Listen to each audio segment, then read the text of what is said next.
இந்த பேஷண்டோட பேர் சஞ்சய் ராமசாமி. இவரோட மெமரி பவர் பாதிக்கப்பட்டது.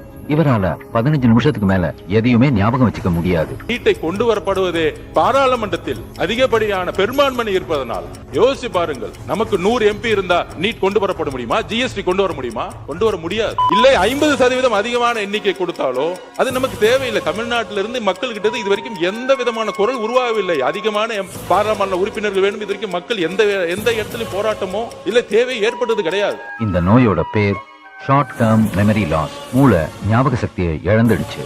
ஒருத்தர்கிட்ட 15 நிமிஷம் பேசினா முதல் நிமிஷம் என்ன பேசணும்னு மறந்துட்டோம். யோசிச்சு பாருங்கள். நமக்கு 100 MP இருந்தா நீட் கொண்டு வரப்பட முடியுமா? ஜிஎஸ்டி கொண்டு வர முடியுமா? கொண்டு வர முடியாது. நிர்வாக வசதி தேவையற்றது. பிரதிநிதித்துவம் கிடைக்கும் அப்படின்னு சொல்லக்கூடிய ஒரு தவறான வட இந்திய ஆதிக்கத்தில் நாம் வீழ்ந்து விடக்கூடாது என்பதற்காக இந்த தீர்மானம். அந்த பாலா போன ஞாபகம் மறந்துக்கு எதுவும் மருந்து மாத்திரை வாங்கி சாப்பிடக்கூடாதா? மருந்து வாங்கினது நான் இருக்குன்னு, ஆனா அதை எங்க வச்சிருந்தா மறந்து போச்சு. நீங்க பாத்தீங்களா?